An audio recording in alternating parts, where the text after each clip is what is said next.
Здравейте! Това е третото видео от редица видеа по тема C++ програмиране или C++ програмиране. Няма значение. Важното е да започваме да програмираме. Да започваме да програмираме. Да се върна. В миналото видео казах, че има променлива наречена bool. Тази променлива може да записва булева стойност, true или false. Пример. Ще декларираме булева променлива bool A. Ще инициализираме с true.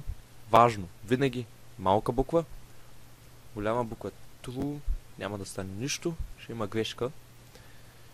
True. Ще инициализираме, ще декларираме още една с голямо А. Не, ще бърка.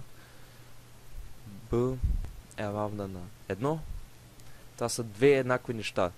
Дали ще дадем стойността 1 или true 1 и true 1 и също, както 0 и false. Така, малко отивам напред, но за да си направите представата, да видите за какво става въпрос, трябва да използвам командата if. Така, какво е командата if? Всичко, ако в ето тази скоба, ако има стойността true, бива извършен този блок от команди. Бива извършен, точно така. Биват всички команди извършени тук.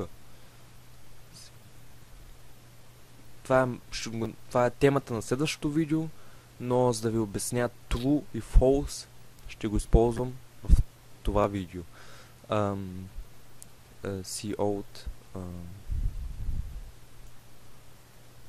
true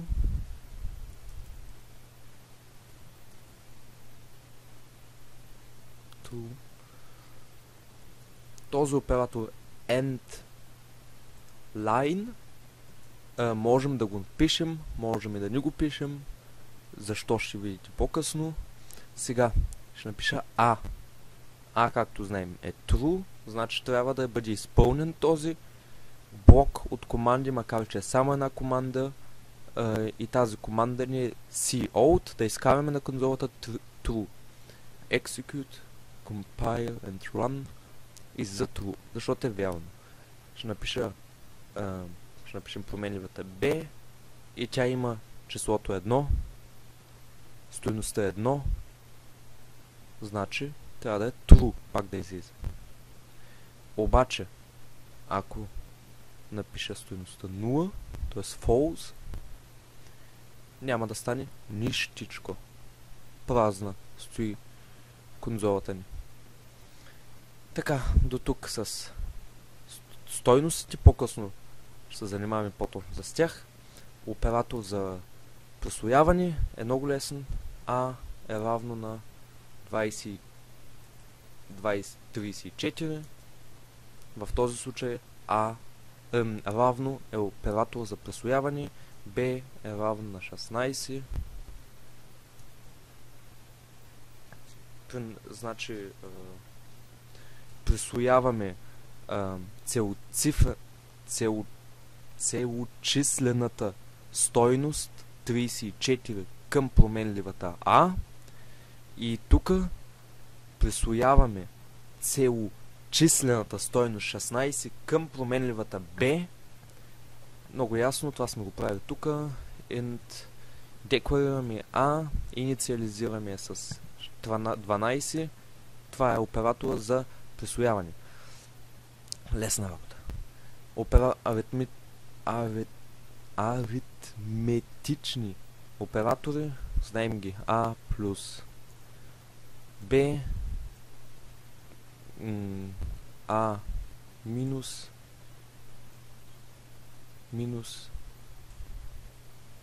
B, имаме още A по B, имаме и A делено на B и много важно в C++ или C++, няма значение, имаме оператора остатък или модуло, ще го напиша с малко, А модуло Б. Какво означава това? А го делим на това число, на Б и получаваме остатъка. Пример 74 модул 10, значи делим 74 на 10 е 7 и остатъка ни е равна 3. Не знам какво натиснах. Остатъка ни е равна 3. Това е модуло. Сега ще ви покажа как се работи с модуло. Ще декларираме още една вариабла B равна на 32. Ще декларираме още една C е равна на 16. И още една сума.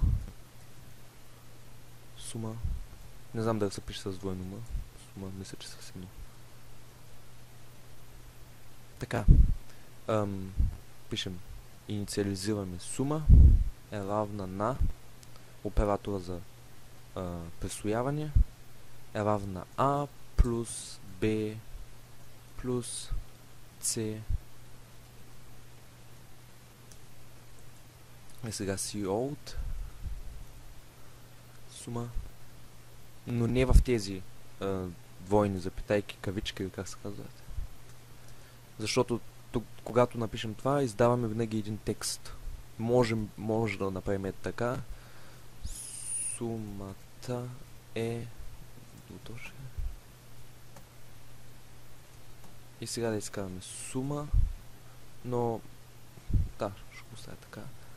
End line, край на реда, execute, compile and run и сумата е 60. 12 плюс 32 плюс 16 60. Интересно. Така, какво може да направим още? Какво може да прави компютъра? Ще примахна думата сума. Сложа операция. Ще дара пауза за един момент. Така, имах гости в стаята ми. Ще променим името. Просто ще пишем израз.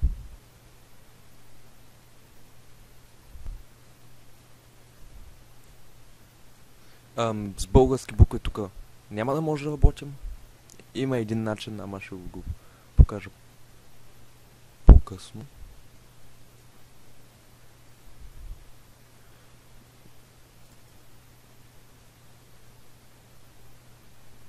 Израз, защото няма да събираме, ще умножим b по c плюс a.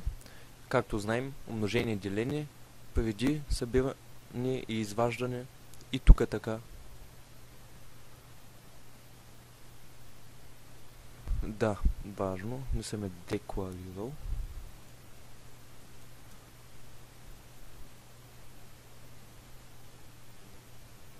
И 524 е нашия израз. Но можем да правим повече. Имаме възможността да работим с скоби. А плюс... Не, А по 17.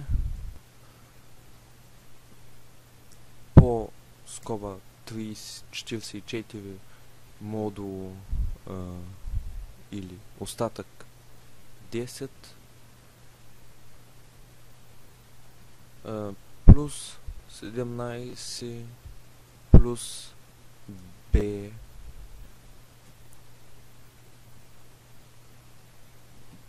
делено на скоба C плюс C. И това става, разбира се.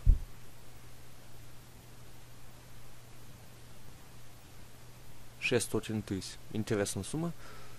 Интересен отговор на... Значи, какво се прави? Първо умножението и делението, значи делим B на това нещо и тези двете ги умножаваме. А е 12 по 17.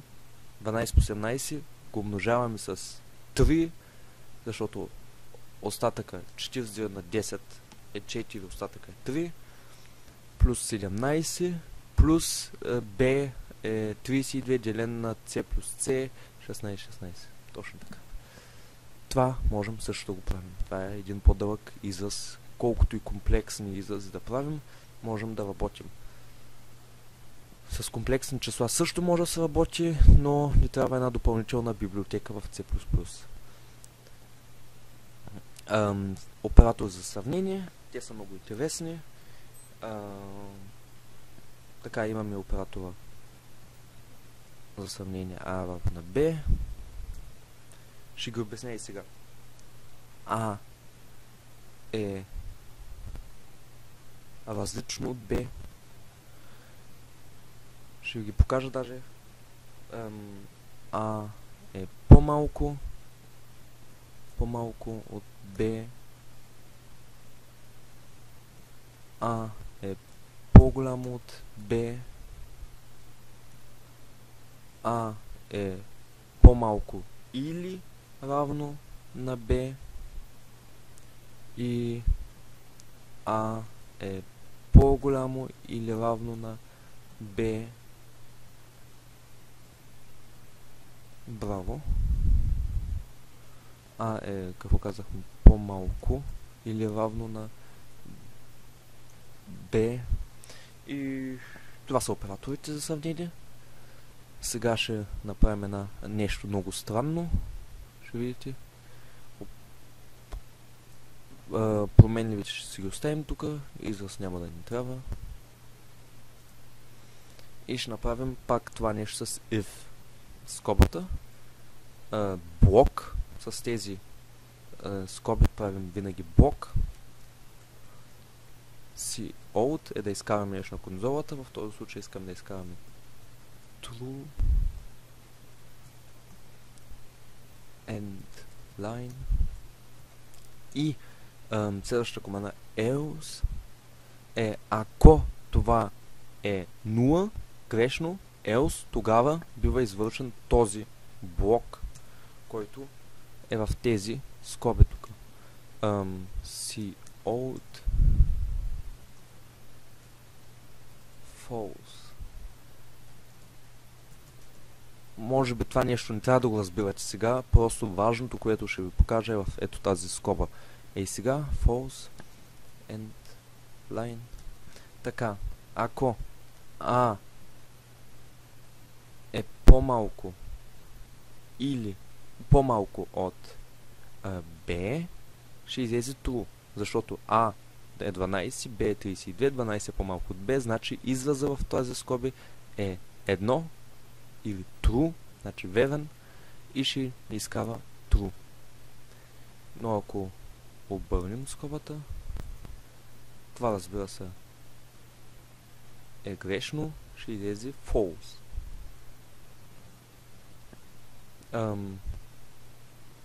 С какво друго става? С равно. Ако А е равно на B, което не е случая, ще излезе false. Ако обаче пишем вместо B, пишем 12, защото А наистина е равно на 12, ще излезе true. И различно от е скоба от B. А не е равно на B, А е различно от B, значи ще излезе true.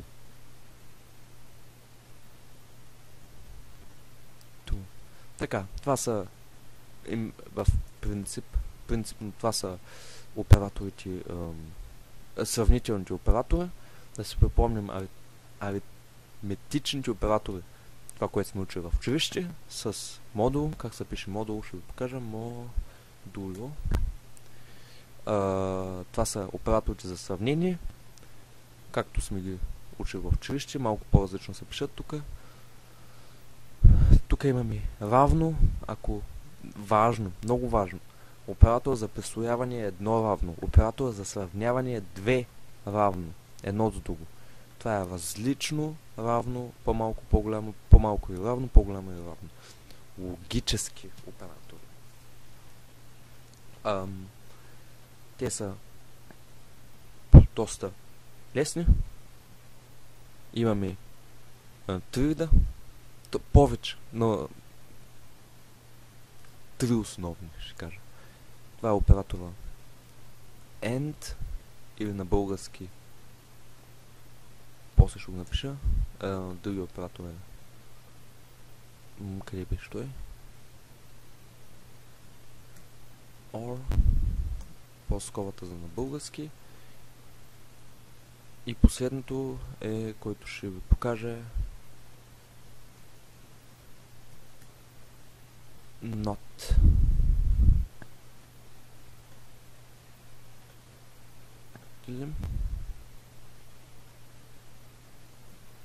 Не.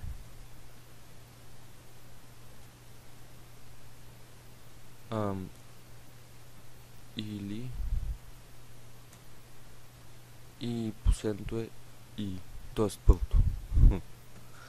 И, или, не. Това са трите логически оператора.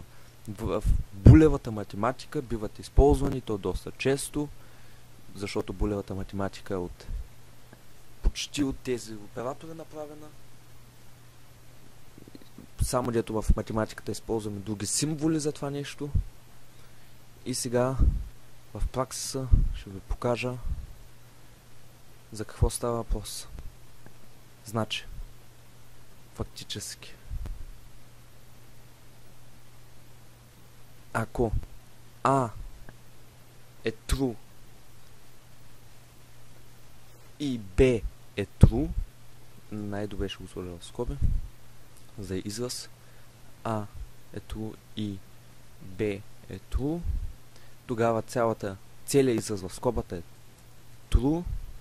Ако B обаче е false, а A е true, е false. Ако A е false, а B е true, пак е false. И двете трябва да са true, за да получим true обратно, за да стане целият израз.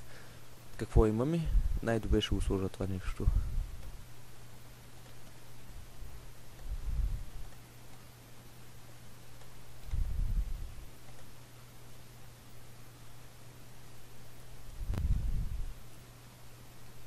Тук имаме скоба. А или, както се го казва, Б или. Едно от двете трябва да е true, за да имаме true. Ако А е true и Б е true, е true. Ако А е false, Б е true, имаме true. Ако двете са false, имаме false. И не или not оператора е малко по-различен. Използва се за отрицание на булеви стойности. Ако резултатът е true, го прави false. Фактически, ако A е true и имаме тук това нещо, става false, защото A е true, имаме false, обръща просто оператор. Така, сега ще ви го покажа.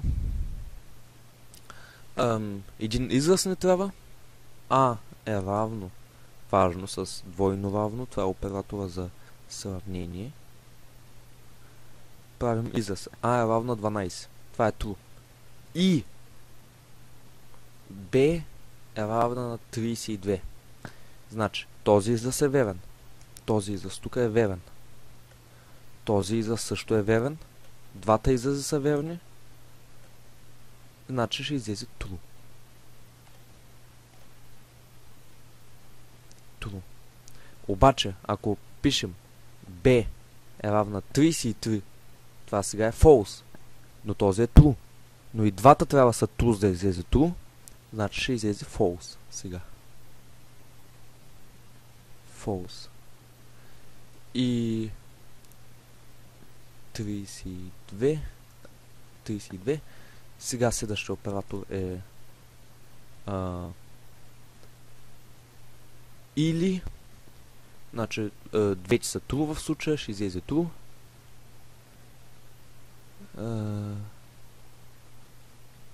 Да, видяхте, казах ви, това е оператор за... Не беше оператор за сравнение, а беше оператор за присвояване. Винаги двойно равно. Имаме true. Ако променим, пишем 38, което е false, обаче това е true, пак ще бъде true. Това е важно при, например, хладилника, ако температурата или фактор. Имам предвид. Трябва да измисля някоя задача. Не, ако F температурата е равна на 12 градуса или 32, става твърде топло, и налягането е еди си колко, включи или изключи и направи това. Но да не задълбочаваме толкова много. 12, двете сега са false. А не е равна 14 и Б не е равна 38. Затова, че целият израз трябва да е false. Точно така. И сега последното, което ще ви покажа, е така нареченото не или not. А е равна 12. Това е вярно. Изразът е верен, но този оператор not обръща фактически сега от верен израз става грешен и в скобата имаме грешен израз. Значи ще излезе false. False. И сега го сменяме вместо 12, пишем 15. Това е грешен израз. От грешен прави този оператор правилен израз. Обръща израза. И получаваме true. Това са изразите. C++ да видя колко минути стана. 21. Ужас. Имам проблеми с YouTube. Логическите оператори ги правихме. Инкремент и декремент. Ще го обясня при циклите. Това означава просто плюс А. Увеличаваме А с едно число. Минус А. Намаляме А с едно число. Ще го покажа набързо. Ще махнем. Ще пишем C е равно на 0. Сега C old. C.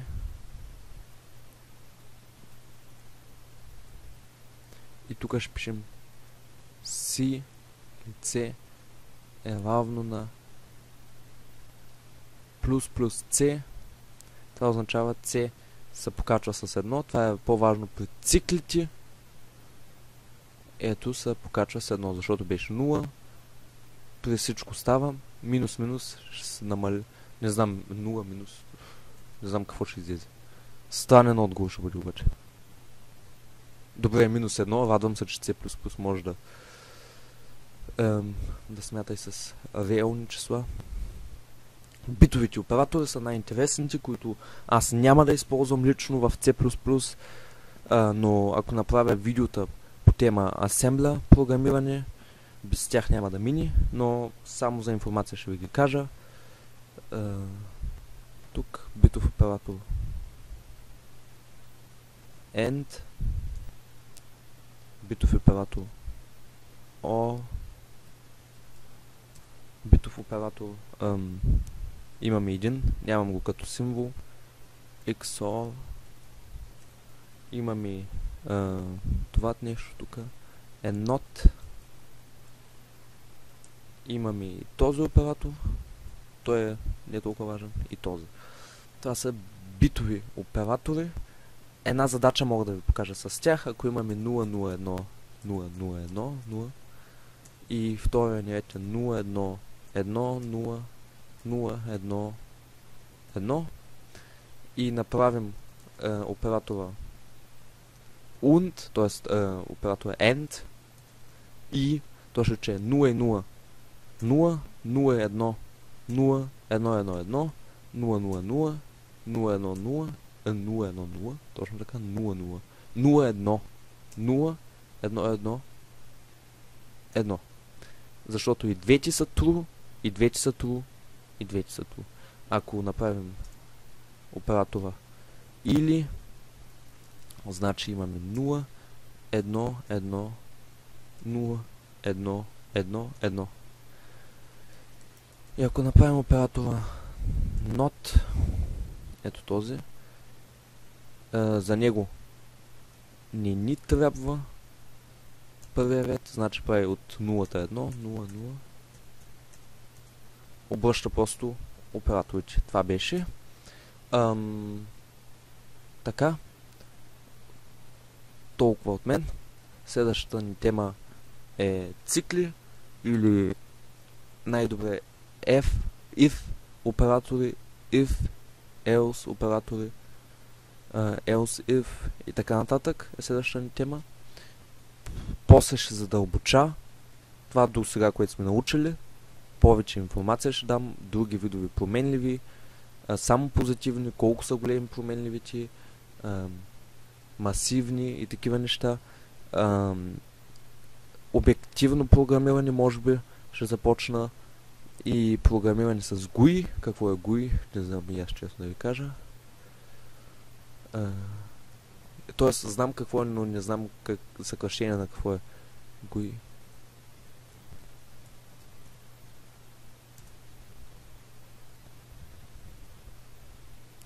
GUI е Graphical User Interface. Точно, че ето това, което виждаме винаги. Ето тези прозорци са нашото GUI. Това от мен. Благодаря и до следващия път.